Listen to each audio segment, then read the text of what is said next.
on Facebook, YouTube, and all over the world. We are getting started. So hello, everyone. As I said, my name is Sam Rubenstein.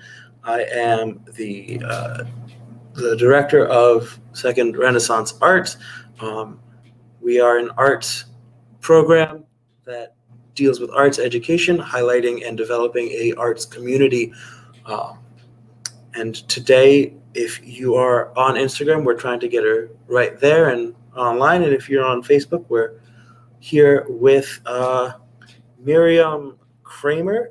Miriam Kramer is a poet currently residing in Hillsborough, New Jersey.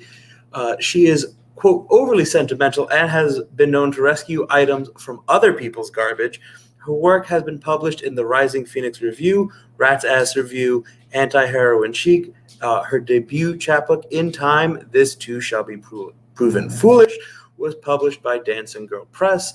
Miriam has read her poems out loud to friends, strangers in parking lots, and at established venues all across the United States. So welcome to the world, Miriam. Hi, Miriam.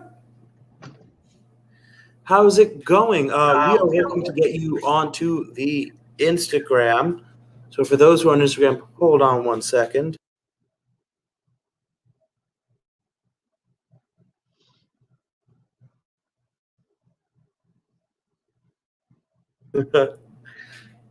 Technological issues abound. So Miriam, do you see where to go on the Instagram? I don't yet. Go to. Do you see my the Second Renaissance Arts little story at the top? There it is. Oh, okay. All right. Okay. Let's see. We're gonna add you in. Right here, you should have received an invite on the phone. Got it. Perfect. And we're here on two different cameras. Okay. Hold on. So, how's it going? Miriam, how are you doing? I'm doing well on this monsoon evening. How are you doing? I am good. As I told you beforehand, we were trying to do this outside on the balcony tonight, but weather is not always very helpful. As you can see, you have a bit of a fan club on Facebook. Melissa says, "We love you." Oh, goodness. I didn't find a thing to promise. I'm just holding it, so that's cool. So that's all. It's all good. Facebook. So, first off, we're really glad to have you here. It's been a weird time, and it's nice to, first off, having performed with you in places and gotten to hear your work. It's really cool to have the chance to kind of sit down and have a nice chat about writing. We started talking before we even started. So for those who missed the beginning of this, I'm sorry. We're going to try to catch you up. We started talking about editing, but before we get into that, so in your own words, who are you? What, I'm sorry. Who are you? Who am I? That was the question I should have had you not ask. No, I am. You hear that question, and you're, for me, I don't know about you, but like I'm like, what do you want? Like, do you want the like my favorite color? Or do you know let's drama? Like, you want to start with your favorite color? We'll get to the childhood trauma later. Sure, green. My favorite color is green. Okay. So I had my uncle, my mom's brother, who I don't know if she's still talking to. My favorite color when I was a kid was pink. So up until I was like in my teens, every time we talk on the phone, it's like, oh, is your favorite color still like pink and purple? I'm like, and it hadn't been for years. So it's just family not really knowing. So that's, like, to speak to who I am. I mean, my family doesn't even really know, so that's okay. Hey. But it makes it a bit more, it makes it a bit more interesting. It makes this the fun process. I will say my favorite is purple. I'm a very big fan of purple. I've regrown a love for purple, but I rebelled against it when I was, in my teenage years.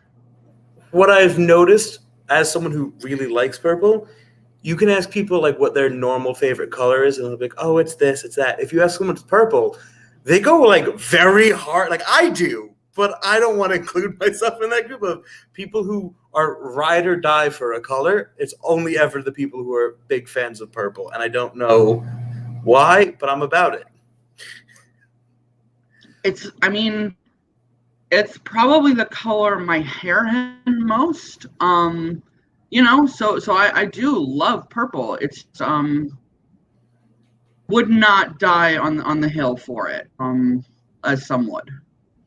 Okay, that's fair. I understand because I am the some that would, and I shouldn't.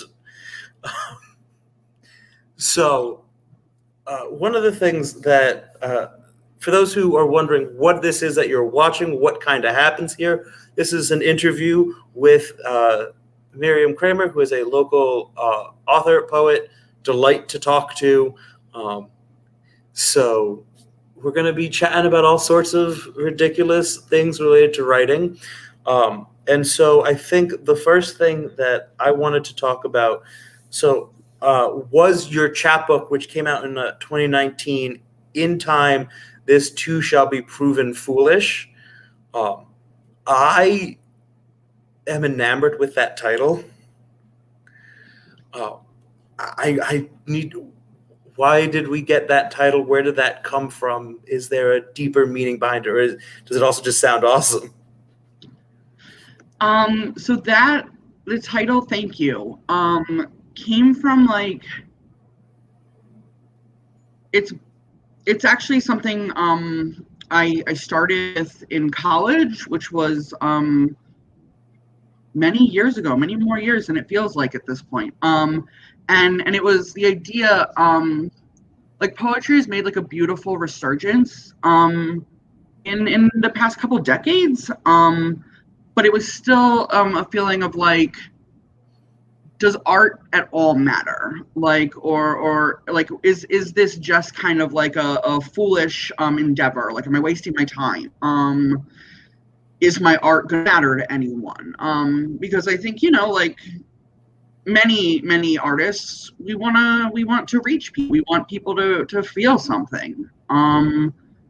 So if that's not the case, would it have then just been foolish? In time, we just find out that what was the point of any of this? And I'd like to think that would never be the case, because, I've come to a place where even if nobody is moved by what I write, I need to do it for me. And in that sense, there's nothing foolish about it. But I like the idea. I like to toy with the idea of like, do things matter? How much do they matter? Will they matter 100 years from now? That was in my mind. That was how I like read it and was like, I really want this to be correct. So thank you, because now I don't feel like a crazy person. But I think it really brings up an interesting concept, especially the idea of writing for yourself. Last month we had an author, Alec Pangia, on, who he writes fiction, and I always find that between writing things like fiction or even scripts or plays, between poetry, there's a difference in the need and kind of finding yourself in your work. I mean, I know that I write from a personal place, even if it's not me as the character. What do you think about that? I mean, it's something like that. I talk about it with my partner, like the idea of separating like the art from the artist in general. and how, like there are a lot of truly like problematic but popular artists. But there are enough non-problematic artists that like I choose to not consume like art created by problematic creators. So in that sense, like even when writer isn't the speaker, how do you say, that there's nothing of them in it? And I think it's harder to do with poetry. For me, it's been harder to do with poetry. It's been harder to separate myself. I took a workshop with a couple workshops recently with Megan Falley, who is utterly incredible. And she, one of the things said, like, because one of the weeks we'll do a persona poem, and she said every poem is a persona poem. So it's kind of, to me, my interpretation, was like that we're always choosing a bit of a mask to put on when we write, but also like for me, like I have a piece that I wrote with that prompt called Journals of an Engine Driver, and I've never been an engine driver. I've never, but I'm still that character. And I'm every character, and there's like 4 characters in a poem, and I'm each of them, though I've never been any of them. So it's hard, and I'm always amazed when something doesn't have any autobiography aspect to it, whatever. And I do find it harder to leave me out. I think that's kind of one of the things also that is I've seen that poem. I've seen the poem a couple times, and it is very enjoyable. We're going to go from that question to a much easier one with Andrew asking, "How are you doing?" Andrew on Instagram says, "How are you doing?" He also asks how I'm doing. I'm fine. Andrew, do you want a puppy? It's a foster. It only sometimes pees when it's not supposed to. It's fair. But how are you doing? I mean, like I'm always kind of like hesitant. I don't know why to attach any like positivity to like I'm doing like okay. I mean, I guess in part because it almost, there's a bit of like survivor's guilt after the 18 months we've had. There's a like, why am I okay? How am I okay? Am I okay? And yet I think I'm okay. And I'll take it. Like okay is better than been at other times. So yeah, I mean I'm very much in that same life. How are you? I'm fine. I'm living. I'm doing something that is pretty cool by comparison. So I'm fine. Yeah, it's like it should be a very simple question. Well, it is a simple question, but it's not always easy to answer. Yeah. So thank you, Andrew. I hope that answered your question. So going on a little bit. We've performed together a couple times. We also tend to frequent similar open mics, and one of the I think most interesting things that has made the resurgence and of poetry possible in the past couple of years since I was a kid. I mean, I think about it like slam poetry, like I started doing when I was, in high school. And that was when I was seeing, the more Taylor Molly popping up, a lot of these things. Do you see a difference in performance poetry versus, stage versus page kind of writing?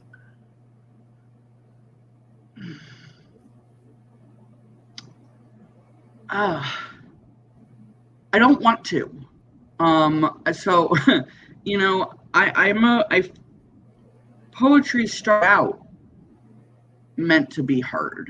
It started out, before we were writing this down, we memorized them through birth. So I think it's kind of, to me, it's been kind of sad to see people judge, because there will be like a judge of, oh, it's just a performance piece. It's not like a literary piece. And it's like, are you kidding me? Like, some of the best poets I know are some of the performers. And I wouldn't ever want to miss the experience of hearing their pieces out loud. But at the same time, if I thought that, like, I could just write the words down, line breaks didn't matter, like, I didn't need stanzas.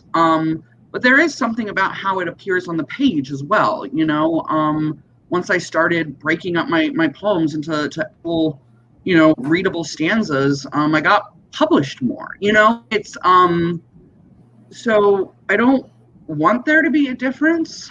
I want both to be, or if there is, I'd like there was equal value. But I there's an importance to both. I mean, because I can look back at the pieces I haven't formatted. I'm like, this looks messy. Like, what was I doing? Why did I think anyone would want to read this? And yeah, so, and then I wonder, because in my head I'm like, well, it sounds so good, because I always write hearing it, and I'm like, well, it sounds good. Can't they just go off of that? No, no. We literally. So, Ali, I do want to get to your question because it's a really good question, but please hold for 1 second. But no, we talked about this need to edit, and how difficult it is to take a poem, especially when you write it kind of all over the place, and then make it so that they read it how it sounds. I think that's a really important skill, but it's also really frustrating. I am so in awe of people who enjoy editing. So if you want to edit my work, let me know. I can't pay you, but I will give you a high five and maybe a hug. And maybe a puppy. I'll give you the puppy, like, even if you don't want to edit my work. He's up for adoption. His name is Dipper.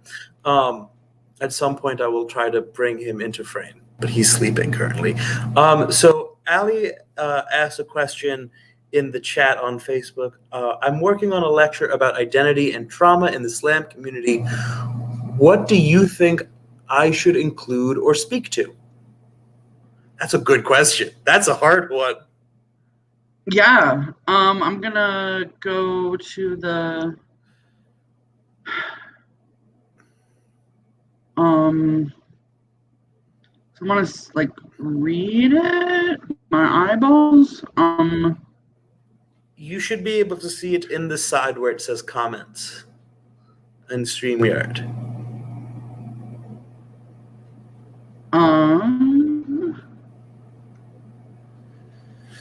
No. There it is. Cool. Oh my goodness. Hi. It's not simple or easy, but I wish there was a good answer, like an easy answer to that one. Yeah. Also, hi, Ali. I love you. So, and like, I feel like I was never much in the, I wanted to be in the slam community, and I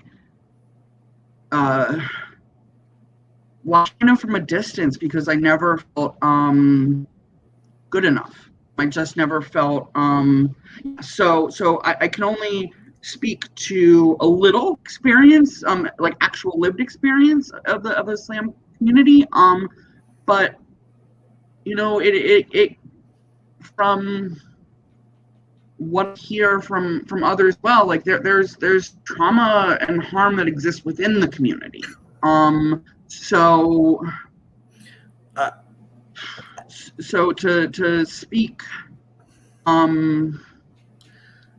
I think one of the interesting things about this when it comes to the slam community. So I quit slam because a lot of my work, for those who don't know, I tend to write irreverent stuff.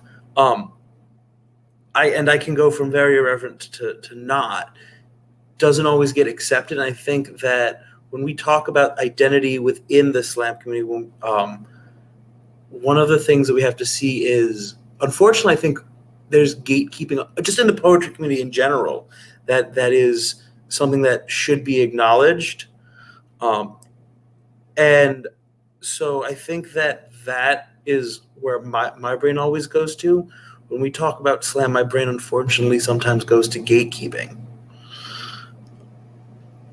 And I feel that, like, that's part of why, like, I just never felt like I could be it, you know, like there was no, and so, like, I think it's something, you know, Allie, that I think it should, be included, and yes, spoken to, and directly spoken to, because how does a community heal if you don't name what the harm is? How does anything or anyone heal if you don't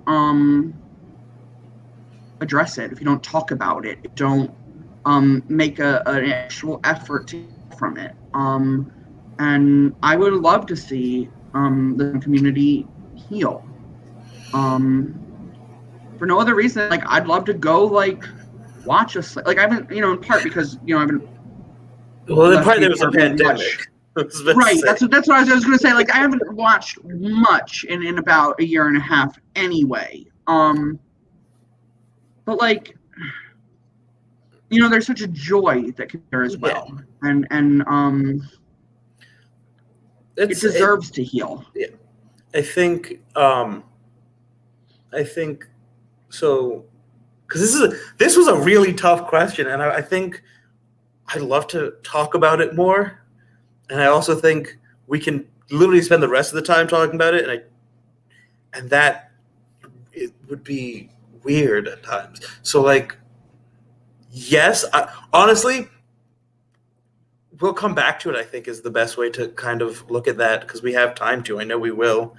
I schedule it for that. But I think the biggest thing that needs to be addressed within the community is kind of the perspective of that. And then I also had I always found that there was an issue of burnout. I know a lot of people who work themselves into the ground because of the nature of slam. And so anyway, before we get back into that, what I'd love to do now is our quick fire section. I gave you warning about it.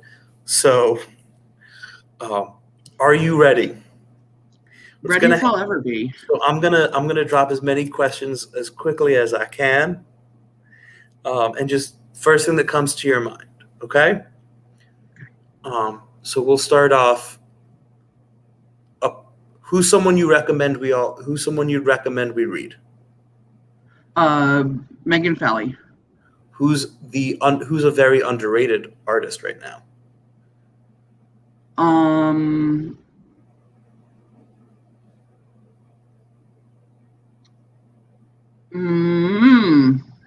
know.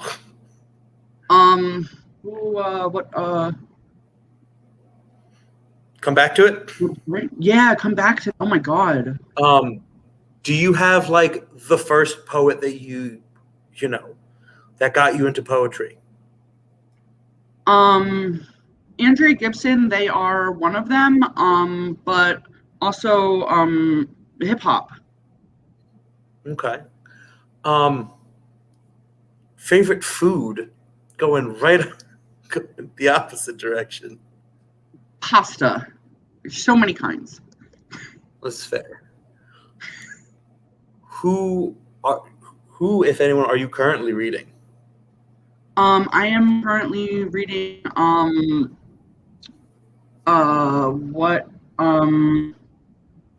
Francine J. Harris. Their poem, I'm gonna have to look it up because I always mess up the title, like, destroyed me. So okay. And then, is there a show or movie that you recommend right now? Frozen 2. I haven't seen it. I'm so sorry. To all of the people who think Sam would see Frozen 2, I have not seen it. Okay. Enjoyed the songs from Frozen 1 more, but the plot of Frozen 2 more. So okay. I feel like Frozen was one of those things where, like, I work with kids, and so certain Disney movies get ruined for me very, very quickly, and Frozen was one of them. I know all of the songs and, like, everything about it, but if you ask me to watch Frozen, it's gonna, I mean, I can see it being ruined pretty quickly when you're around.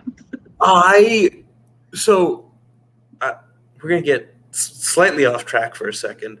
As someone who works with kids, youth culture is objectively weird.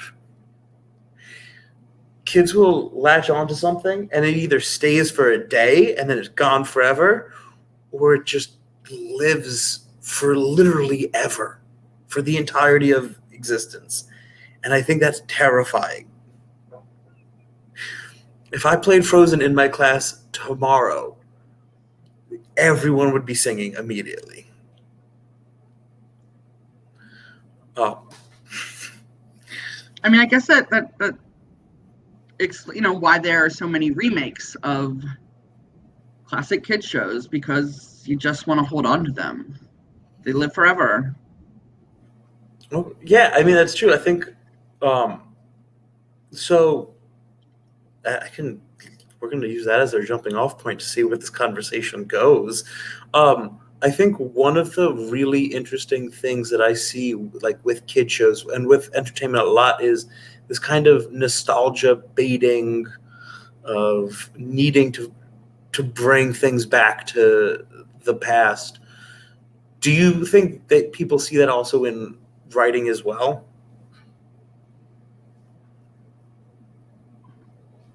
Sure. I mean, for a reason, then there's, for me, like, part of writing is for healing, and, like, I have a lot of, like, old stuff to look back to still heal from, and so it's gonna be a matter of dredging up or reliving or nostalgia based. So that's fair. So when it comes to that, is there a specific mindset of nostalgia that you are 100% here for? Like, I am. So it's hold on, it is a Welsh word.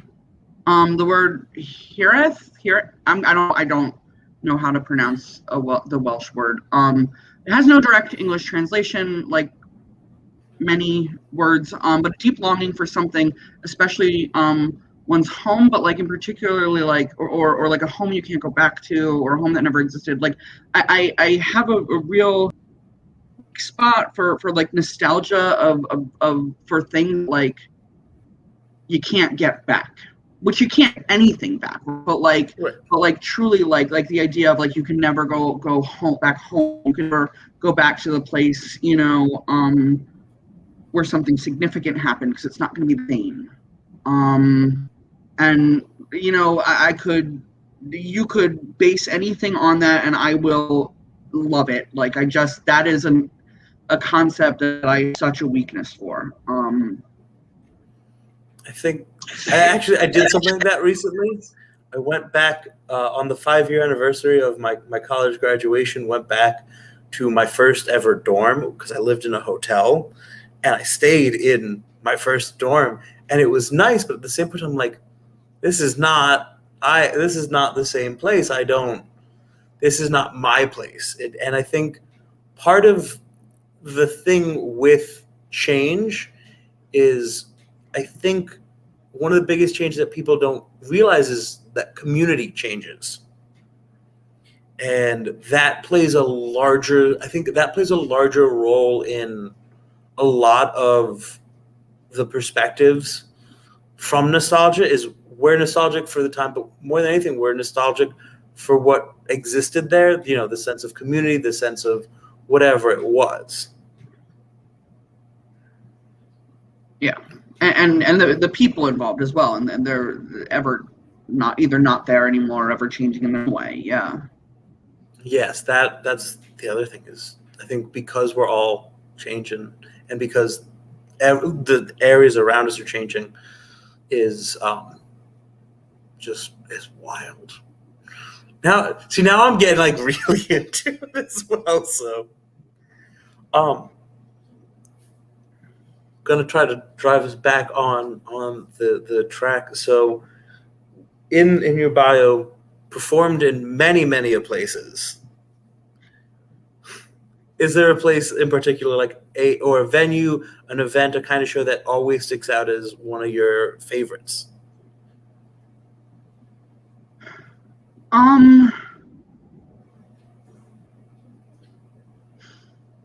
Like I remember probably like one just particularly like important was the first time like I ever did a feature, and that was Poetry in the Port. Damien's, yeah, right? Poetry in the Port, the throwback, my heart hurts.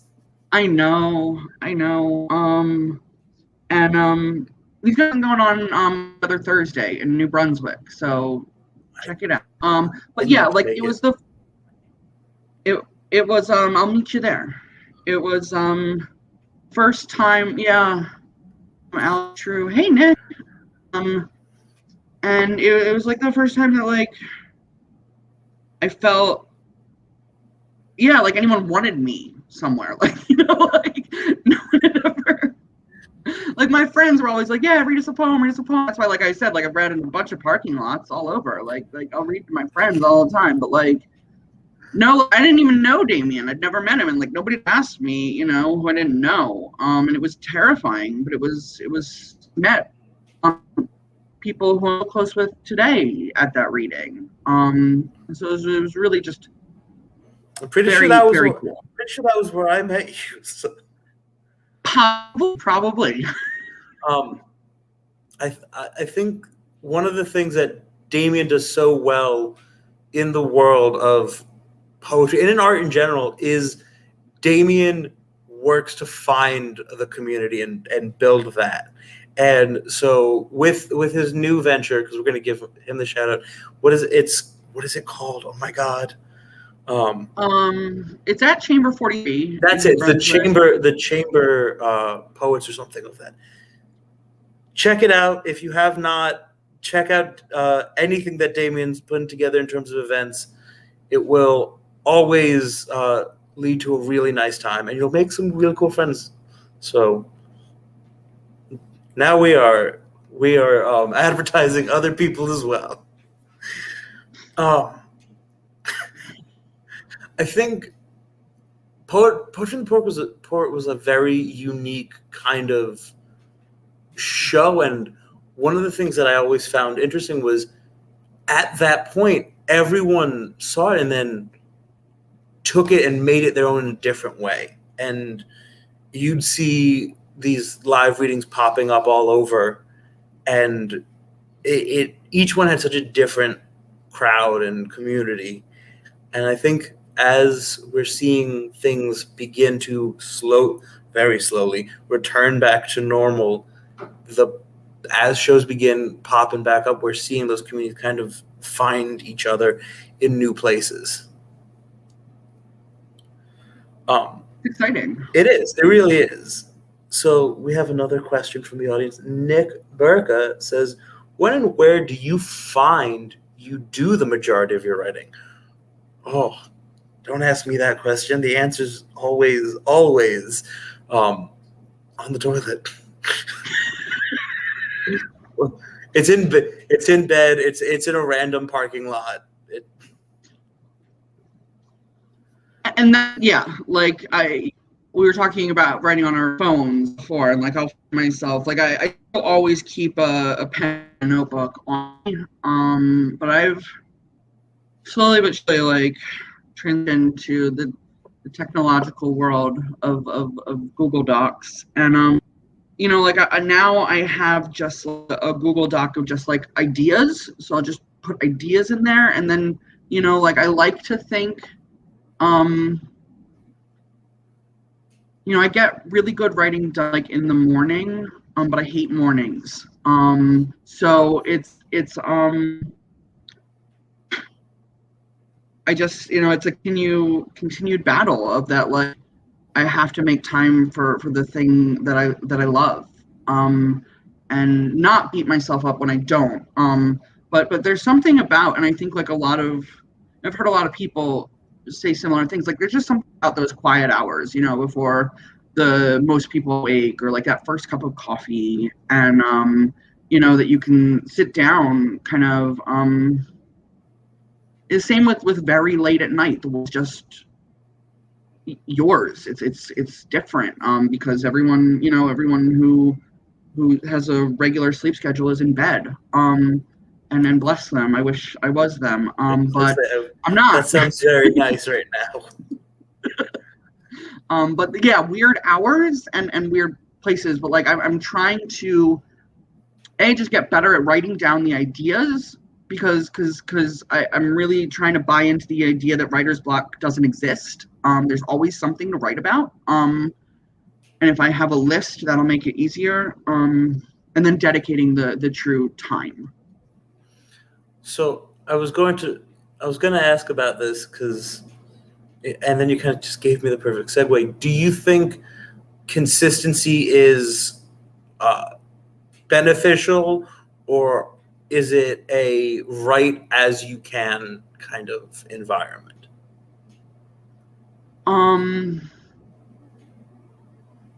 You know, like I think there has to be, for most people, like a balance of forgiveness if it's not one or the other. You know, because like I would love to be that person who wakes up every morning at 5:30 or 6 or whatever, and instead of, you know, messing around on my phone or whatever I do, you know, like opening the laptop, like opening a new document, and getting down to it. But I also, you know, have a life and a job and other hobbies, and really good at beating myself up when I don't do the thing I think I should. I printed out this thing. It's on in front of my computer for work. It says, "Don't should on yourself." These pretty pictures. Because like I do that all the time. Like, oh, you should be doing this. Shout out for therapy. Like, therapist says to then say, like, says who says you should. Because I think that for any craft, sure, there has to be like regular practice. It's a muscle for me. It's a muscle that atrophies when I don't use it. It's still there and get built back up. But there's an extent of, you know, a degree of atrophy when I don't write regularly. And more importantly, there's a spiritual, like an emotional decay when I'm not writing. And so I am not someone who by nature is going to wake up at 5:30 or 6 every morning and write. But I would like to find more of a balance, and also more forgiveness, that's just I am, and that's okay, as long as I do write when I can, and still make the time for it. Because there are people who can spend an hour a day reading, and I love them for it. I'm jealous of them for it. Sure, that too. But you know, like the going battle for self-acceptance, like I'm the writer I am, and that's okay. So you brought up the kind of concept of mental health, and when it comes to a lot of your work that does play a focus in your writing in terms of theme, in terms of topic, there's going to be the last question before we actually get to hear any of your work. What role do you think writing plays in terms of processing and mental health? So, I mean, it used to be that like pure catharsis, like as long as like I'm getting the thing out and I'm thinking about it, like that's great. That's all that really matters. But then it became larger than that. Like I go back to like why and when I started writing, and like Nick Burka knows me from high school. Like we wrote together in high school. We were in Poet Club, coolest club at Thomas S. Wooten High. And shout out Thomas S. Wooten. Right. But like I started writing, and like I truly believe that like it saved my life, because like I didn't have a healthy coping mechanism in nature. And then I had this outlet. And it stayed to a degree for me that like, yeah, to survive, because like I need to get this thing out, and that's a healthy way to do it for me. But like we were talking about earlier, like the people that we can reach through writing, like I know for me, like when I read a piece and like I can relate to it, like on an emotional, on like this like real level of like, oh shit, like I'm not alone in that. That's a beautiful thing. So for me, like as much as it to, and there is still a degree of catharsis to it, it's become bigger than that. And I hope it is bigger than that. Because that's a gift to be able to, because I felt alone. So when I feel that identification and remember that I'm not alone in the things that I feel, poetry continues in life, it's just through that.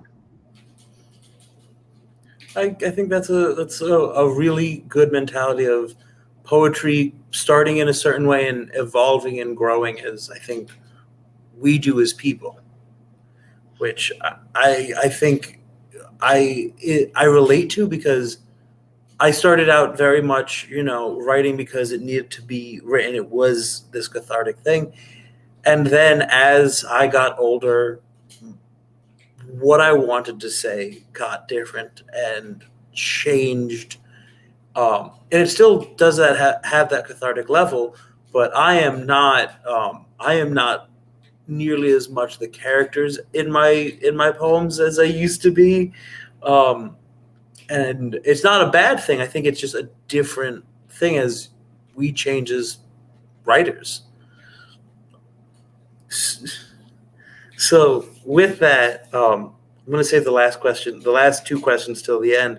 But I know that there were some things that you wanted to read, so I will remove myself on Facebook. If you're watching on Instagram, you're going to have to see me awkwardly sitting here. But I'm going to remove myself on Facebook and YouTube so that we can give you the floor. Sure. Cool. Hi. Let's see. I didn't per usual know what I was going to do. So this is a newer piece. It's called Neil Cassidy's Ghost Teaches Me About Truth. Nobody knows I died. The words appear in the peripheral of my perception. They do not wake my husband lying next to me. This is not secret hero's first visit, but the first time I'm aware of his fluid voice now coursing through my stream of consciousness. I know that Neil. I read it on Wikipedia. I feel uncovered after telling him this, huddled on a top sheet in matched pajamas. I'm uneasy and shivering at the realization. They say I died of exposure. They don't know the true meaning of the word. Been stripped so bare under so many eyes. can hardly recognize what's real anymore.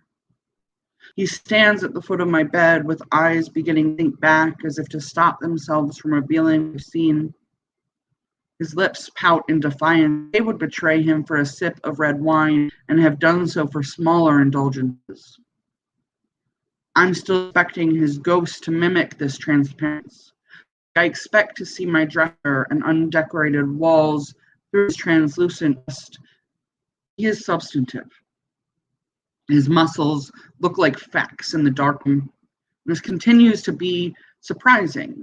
My brain won't accept the information my eyes are certain of. You look shit at the end, Neil. I thought living fast meant leaving a beautiful corpse. Ain't nothing beautiful about death. You're the type to leave your diary on the train if you thought the right person might find it. As if you've had it so rough. That thing you call eternal sadness, your unique flaws, that's just the human condition. Get used to it. Aren't you tired of your half existence in a broken fantasy? How'd you die, Neil? I need this truth, this lonely structure to build my reality upon. Alone. I was alone on foreign train tracks, and my empty body froze like steel. I died empty. That's died. Quick as thought, I'm out of bed, standing before him, his eyes young like they are in the photographs I've memorized. His chest appears solid, heavy with remorse. I beat my fists against him until I realize it is just my bedroom wall. Thank you.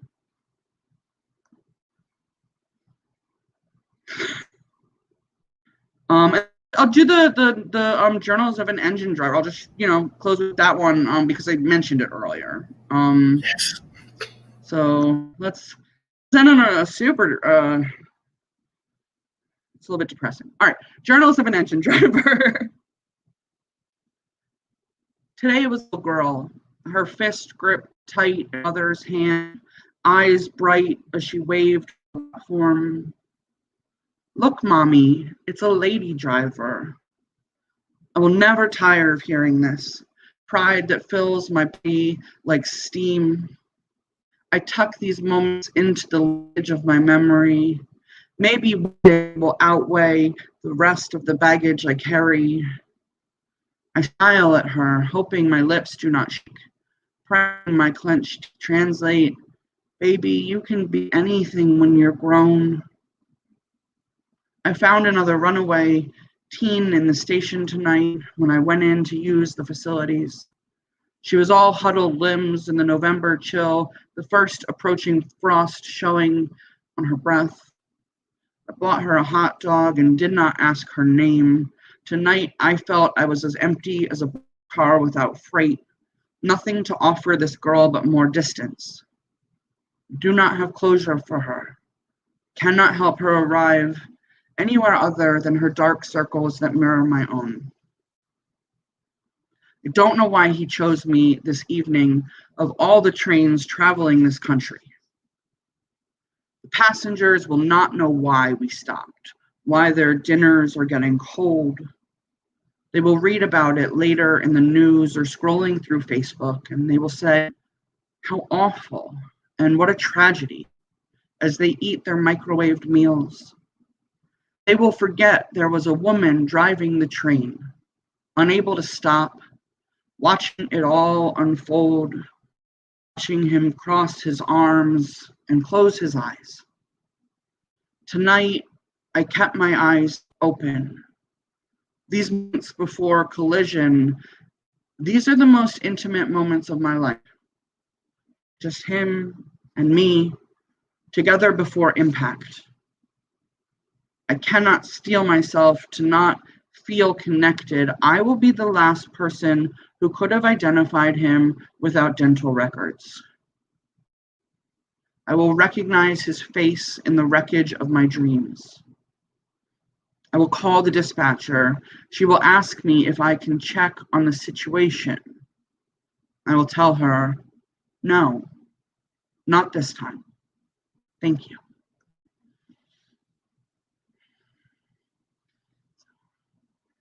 Those are my. Yay, welcome back. Yeah, I'm back. We did it. For those who are watching not on Instagram, for those who are watching on Instagram, I disappear on Facebook and YouTube, and it makes a little bit of a weird transition. So thank you for doing that one. That's one of my favorites of yours. Every time I hear it, the specific last conductor gets me every time. Thank you. So. I do have the final two questions before we end. I always like to kind of be the ones that we like to end on. If you could give advice to, someone who's watching, who's really trying to get started in the world of writing, whether they're a kid, whether they're an adult, what's that one piece of advice that you would want to give?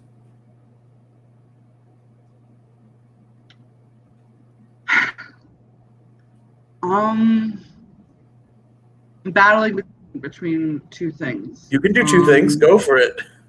Sure. I for a long time. And I know how to get back into it. It was like, like I gave up this thing that I love, and how do you get into that? And I met someone who is an incredible poet, and she said just the way she started was she wrote 12 lines of rhyme every night. And so me being an asshole, I was like, well, fine, write 16 lines of rhyme every night. So for honestly, like a couple months, I wrote 16, and it was bad. Like it was bad. None of but it out ideas. So I guess the advice I'd give is to just remain fun. I had someone, I took a class with someone as I was getting to the writing, and she told me that since I'd been separated from my poet self, I needed to romance my poet self back, and to explore instead of punish over it, because I'm good at beating myself up and good at punishing myself for should have done. But if I allow it to remain an exploration, if I allow it to remain fun, then I want to do it. And so I'd urge anyone who's trying to either get back into writing or get into writing in the first place, or just let it remain fun. Keep the joy at some for yourself. So. Okay, that's solid advice there. And then the second part of this question is, do you have anyone you want to say hello to that may be out there right now? Maybe they can't hear, but they'll hear it later. And do you have anything this is your chance to plug away? I don't understand these platforms because I'm just not savvy. So I just hi to anyone who's there. I thank you. That's in solid. Particular, no, it continues to astound me. The people show up and want to hear me ramble. Oh my God, hi Steve. Like I said, Nick, we went to fucking high school together. I'm sorry, is there a cursing? That's humbling, incredible. I love you, Nick. Thank you for being here. Because I'm one of the people who I think about other. I think I don't matter to people. Sometimes I forget that I matter. It's a very easy sometimes to forget that we matter. And that's part of the writing, is that we just reach people just to feel that connection. So to literally hi, I love you too, Jared. That's been and Karina, I love you. But Melissa, Literally, like, if I don't know you, if I do you, if you listen to 5 minutes, thank you for having me in this process. Like, thank you for showing up for my process. Like, it's always going to be a process. I have an Instagram. I have a Facebook page. I have a chapbook. Today, yay, holy shit. And like, I've made new friends in the pandemic somehow. Austin is one of them. She's super cool. And like, she never heard my podcast. This is here. But yeah, I have an Instagram. I have a Facebook. If you want my chapbook, like, hit me up. If you want to chat, hit me up. I'm always happy to like chat with people about poetry or not. Because like that's the cool thing is I've met some of the coolest people I know through writing since high school. I have met some of my favorite people through this, and I hope I continue to do that.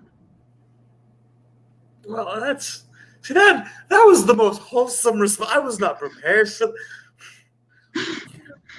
And like, first of all, I just want to say to all those people who are out there, just thank you for listening and being the supportive audience.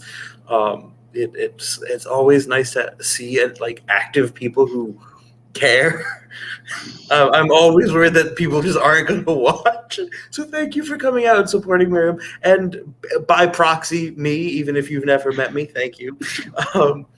But thank you for joining us. It's been an absolute delight getting the chance to speak with you, and having known you, finally, like, having a good in-depth discussion where it's not us like weirdly in passing, like, hey, what are your thoughts about this? This is crazy. And then so it's really nice. For those who are interested, if you would like to know more about Second Renaissance arts, I am putting in the chat the link to our website. We work to make arts education programs. We work to do featured artists, poets, writers, comedians, musicians. If you're interested in being one, there's an application to do so online. Thank you to Miriam, to everyone out there that's listening. And if you're interested in any of this stuff, my name's Sam. Please reach out to me. Miriam's chapbook, This Too Shall Be Proven Foolish, is everywhere. Can I post a link to it? Am I allowed to do that, Miriam? You can, but my publisher is okay. That's it. Just hit me up. Just hit me up. That's fair. I got you. This is why I ask. I appreciate it. I had a friend order one recently, and I don't know if she'll ever get it. So gotcha. She'll get one from me. Like I'll get one, but live and you learn, right? In the publishing world, like you learn every day. Absolutely. So thank you again. This has been an absolute delight. And I will see you when we actually get to see each other in person. Otherwise, I'll see you at the next virtual open mic that we're both at. Love it. And I hope in person is soon. And we'll Damien's new book. So yeah. Damien Rucci, if you're watching, thank you for always making sure there's a lot of art for everyone. And being a bad artist yourself. Yes. All right. Goodbye, everybody. Gonna end this video here. Thank you for joining us, Karina. And we're gonna end the broadcast.